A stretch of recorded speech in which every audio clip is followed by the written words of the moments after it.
वो भी equally important है और इसीलिए अपने आप पर भरोसा बेहद ज़रूरी है। You need to have a faith in yourself कि अगर आपने इसमें कदम रखा है, अगर आपने सोचा है कि आप सिविल सर्विस एग्ज़ाम देना चाहते हैं और देंगे, तो आपको ये ठान के उसमें जाना है कि हाँ मैं ये कर सकता या कर सकती हूँ। ये एक अपना मोटिवेशन, अपने साथ एक फेथ, बिलीफ अपने ऊपर आपको हमेशा रखना है।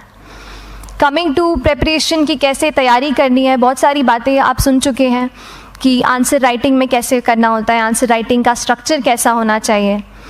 तो मैं शुरू में सबसे पहले ये कहूँगी कि मेरे प्रिपरेशन का बेस दो चीज़ें रहीं।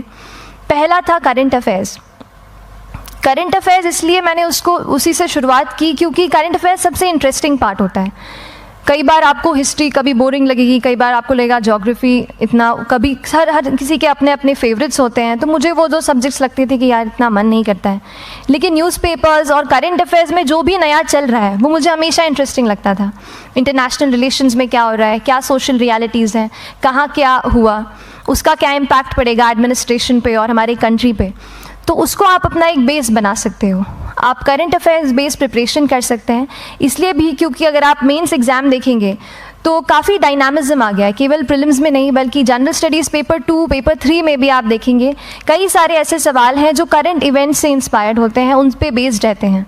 तो जब आप न्यूज़पेपर बेस्ड, करंट बेस्ड पढ़ाई करते हैं तो वो आपका प्रिपरेशन वहाँ से भी कवर हो सकता है। दूसरी जो चीज़ मैंने जिस पे बहुत फोकस किया वो थी आंसर राइटिंग। तो आंसर राइटिंग का जैसे खान सर बता रहे थे कि आंसर राइटिंग की प्रैक्टिस बहुत की, तो उसके पीछे मेरा ये था कि जब मैं हमेशा प्रीलिम्स का कोई भी पेपर टेस्ट देती थी, हम मॉक टेस्ट देते हैं, तो मॉक टेस्ट देती थी तो हमेशा मेरे मार्क्स करीब 90 to 110, 120, इससे ऊपर मेरे कभी मार्क्स नहीं जाते थे। तो मुझे हमेशा ये डर था कि यार प्रीलिम्स में कहीं मेरा कुछ, क्योंकि कट ऑफ भी इसी कुछ रेंज में जाता है, तो हमेशा लगता था कि यार कुछ गड़बड़ यहाँ ना हो जाए।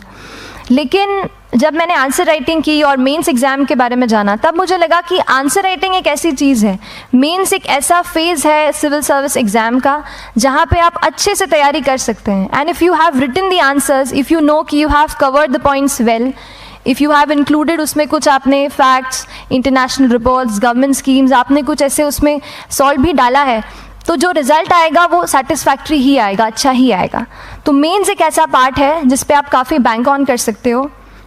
मैं जब पर्सनालिटी टेस्ट भी मैंने दिया तो इस बार भी आप नंबर्स देखेंगे तो आसपास की रैंक के हिसाब से मेरे नंबर्स उसमें कम हैं, लेकिन it is just the general studies and the answer writing part, जो मेंस के जो वो है मार्क्स हैं या मेंस का जो एक फैक्टर रहा, वो मेरे लिए सबसे ज़्यादा इंपॉर्टेंट डिसाइडिंग फैक्टर रहा है। तो अपना एक्सपीरियंस यही बताऊँगी कि आंसर राइटिंग पे आप विशेष फोकस कीजिए। जैसा स्ट्रक्चर आपको बता ही चुके हैं कि इंट्रोडक्शन में कैसे आपको शॉर्ट रखना है, बॉडी एंड देन कंक्लूजन, उसमें छोटी चीज़ जैसे मैं अभी मेंशन कर रही थी, आप एक इंश्योर कीजिए कि देखिए जो भी एग्जामिनर आपकी कॉपी चेक कर रहे हैं वो दिन में 10, 15, 20 कॉपीज़ चेक कर रहे हैं, तो उन सब से आपको अलग कैसे आप अपनी कॉपी दिखा सकते हो, ये चीज़ आपका प्रेजेंटेशन और आप जिस तरीके से आंसर लिखते हो कंटेंट को, वो मैटर करेगा।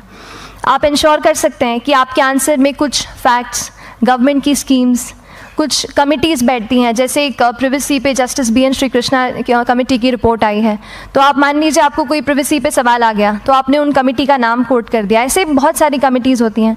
कुछ इंटरनेशनल रिपोर्ट्स आते हैं, वो आप उनको इनके बारे में लिख सकते हैं।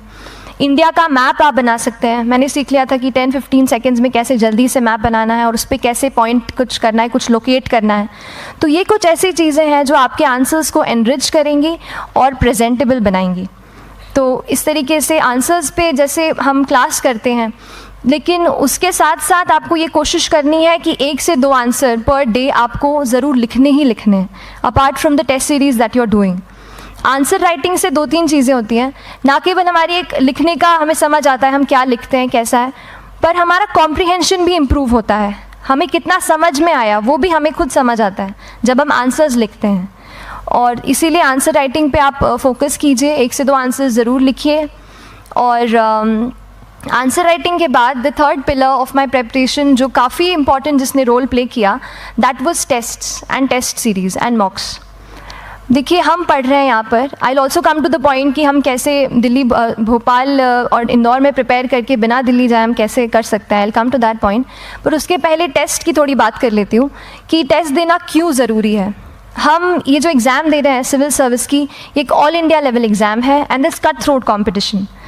तो उसके लिए आप केवल पढ़ते रहें, सारी बुक्स, मटेरियल्स, स्टैंडर्ड, ये करंट का सब पढ़ लें, लेकिन अगर आप ये नहीं जज कर पाए कि आपका क्या लेवल है at an all India level, तो चीज़ें समझ में आप नहीं, मतलब आप आगे नहीं बढ़ पाएंगे या सही डायरेक्शन नहीं पकड़ पाएंगे।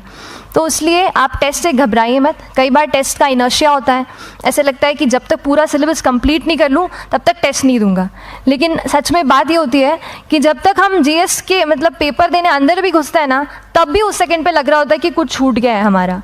तो ये चीज़ होगी ही, इसीलिए ये मैं कभी मत सोचिए कि जब तक पूरा सिलेबस नहीं कर लूँ टेस्ट नहीं दूंगा। जैसे आपका एक थोड़ा बेस बन जाता है प्रिपरेशन का, आप टेस्ट दीजिए, चाहे वो प्रीलिम्स का एमसीक्यू का टेस्ट हो या मेंस का राइटिंग स्किल की प्रैक्टिस हो, टेस्ट पे आप फोकस कीजिए। उसके बाद टेस्ट केवल देने के लिए नहीं देना है, उसको एनालाइज भी अच्छे से करना है। When you get the answer hints, when you get the answer keys, analyse properly कि आपकी क्या गलती हुई है, और उससे भी सीखने की कोशिश कीजिए कि क्या कुछ नया मुझे इस टेस्ट पेपर से या इस आंसर कॉपी से मिल सकता है। तो इस तरह से टेस्ट पे भी आप फोकस कीजिए। And I will come lastly to the point कि जब मैंने प्रिपरेशन शुरू की थी अपने कॉलेज के सेकेंड ईयर थर्ड ईयर आते आते, तो मन में बहुत सारे फियर्स थे। मैं भी एक नॉर्मल फैमिली से हूँ, मेरे फैमिली में किसी ने आज तक सिविल सर्विस का पेपर भी नहीं लिखा था, तो मन में बहुत सारे फियर्स थे, डाउट्स थे, क्या होगा, कैसे होगा। तो हो सकता है आपके मन में भी ऐसा हो। और हम जैसे यहाँ रहते हैं, हम सोचते हैं कि दिल्ली जाना तो सबसे ज़रूरी है, उसके बिना तो ये एग्ज़ाम हो ही नहीं सकती। तो उस पर मैं एक चीज़ बताना चाहूँगी कि जैसे KSG जैसे इंस्टीट्यूट हैं, जो फैकल्टी भी हमें वही मिलती है जो दिल्ली में पढ़ा रहे हैं, तो ये एक बहुत पॉजिटिव पॉइंट है कि क्वालिटी का कोई दिक्कत नहीं आएगी।